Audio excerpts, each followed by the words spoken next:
இங்கு வந்துள்ள அனைத்து வெற்றியாளர்களுக்கும் என்னுடைய இனிய காலை வணக்கங்கள். என்னோட பேர் சாந்தகுமார். நான் ராமநாதபுரம் மாவட்டம் பரமக்குடி பக்கத்தில் உள்ள வழிமறிச்சன்ற ஒரு கிராமத்துலேருந்து வந்திருக்கேன்.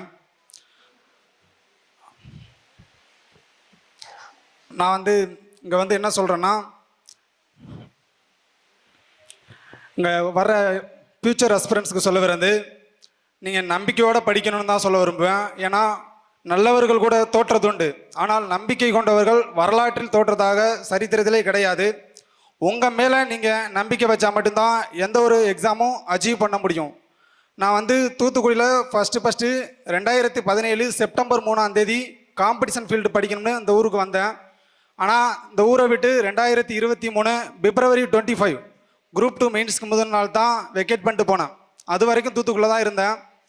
நான் 2015 பிபிஏ கம்ப்ளீட் பண்ணேன். நான் அந்த சக்ஸஸ் பண்ணுறதுக்கு 5.5 வருஷம் ஆனாலும் இடையில கொரோனா லாக்டவுன், எக்ஸாம் டிலே எல்லாமே என்னை கொஞ்சம் சோதிச்சிருச்சு, ரொம்பவே சோதிச்சிருச்சு. எவ்வளோ சோதனை வந்தாலும் சாதிக்காமல் அந்த மண்ணை விட்டு வெளியே போக மாட்டேன் அப்படின்னு அச்சீவ் பண்ணிட்டு தான் போனேன். வீட்டில் இருந்து நான் படிக்க வரும்போது வீட்டில் சொன்னாங்க, இந்த சிங்கம் படம் டைலாக் மாதிரி சொல்லுவாங்க, என்ன ஆனாலும் சரி கோயில் திருவிழா கொடை கூட ஊருக்கு வரக்கூடாது அப்படின்னு சொல்லுவாங்க. நானும் ஒரு டைலாக் சொல்லிட்டு தான் வந்தேன்.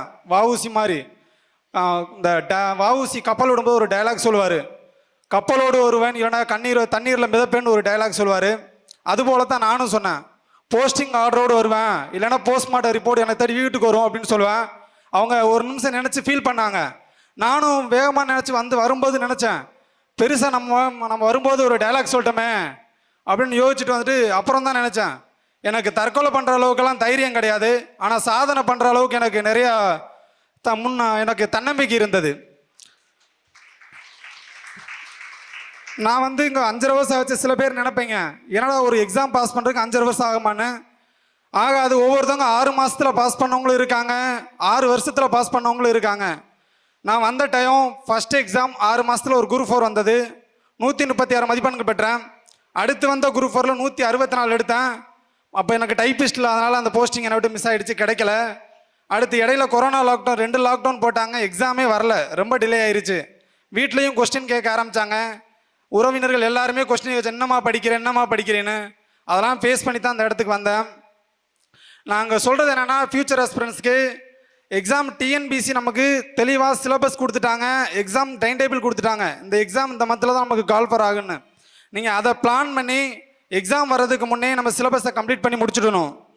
ஏன்னா கரண்ட் அஃபேர்ஸ்லாம் எக்ஸாமுக்கு ஒரு 3 மந்த்ஸ்க்கு முன்னே முடிச்சிட்டிங்கன்னா கால்ஃபர் பண்ணதுக்கு ஒரு 3 மாதம் டைம் கொடுப்பாங்க. அந்த டயத்துலேயே நம்ம பேலன்ஸ் கரண்ட் அஃபேர்ஸை படிச்சிடணும். எக்ஸாம் கால்ஃபர் வந்த பின்னாடி ஒன்லி ரிவிஷன், டெஸ்ட் பேஜ் இது மட்டும்தான் போடணும். என்னோட அந்த வெற்றிக்கு முக்கிய காரணம் என்னுடைய குடும்பமும் இந்த அகாடமியும் தான். இந்த பயிற்சி பட்டறை எனக்கு ரொம்ப உதவிகரமாக இருந்தது. இதை ஏன் பயிற்சி பட்டறை அப்படின்னு சொல்கிறேன்னா, ஒரு பட்டறையில் தான் ஒரு சாதாரணமாக ஒரு இரும்பை நம்ம வீட்டுக்கு தேவையான அழகான ஒரு பொருளாக வடிவமைச்சு நம்ம டெக்கரேஷன் பண்ணி அழகாக தருவாங்க. அதுபோல தான் இந்த அகாடமியும் நம்ம ஒரு சாதாரண மனிதனாக வந்தவரை ஒரு போட்டித் தேர்வுக்கு ஏற்ற மனிதராக மாற்றி தேவையான சிலபஸ் என்ன இருக்கோ அதை நம்ம சொல்லிக் கொடுத்து டெஸ்ட் பேஜ்லாம் கண்டக்ட் பண்ணி இவ்வளோ ஒரு தமிழ்நாட்டில் ஒரு 30 லட்சத்துக்கு மேற்பட்ட மாணவர்களுடன் போட்டி போடுற அளவுக்கு நம்மளை உருவாக்கியிருக்காங்கன்னா அது இந்த அகாடமியோட ஒரு மிகப்பெரிய வெற்றி தான். அடுத்து என்னோட குடும்பம், அதுக்கு நன்றின்னு ஒரு வார்த்தையில் சொல்லி முடிக்க முடியாது. ஏன்னா ஒருத்தங்களுக்கு உதவி செஞ்சால் அவங்களுக்கு நன்றி சொல்லலாம். குடும்பம்ன்றது ஒரு மகனுக்கு ஒரு பெற்றோர்கள் கொடுக்கக்கூடிய கல்வி மிக சிறந்தது, அது அவங்களுடைய கடமை.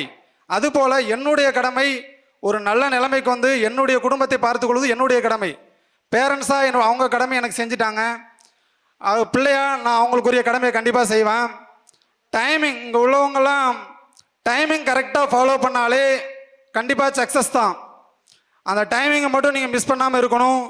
இறுதியாக ஒன்று சொல்லி நிறைவேற்றிக்கிறேன், எதுவும் சுலபம் இல்லை, எல்லாமே சாத்தியம்தான். தோற்பது தவறில்லை, தோல்விகளிலிருந்து பாடத்தை கற்றுக்கொள்ளாதான் தவறு என்று கூறி வாய்ப்பளித்தமைக்கும் வாய்மொழி கேட்டமைக்கும் நன்றி. சுரேஷ் IAS அகாடமி, வெற்றியின் முகவரி.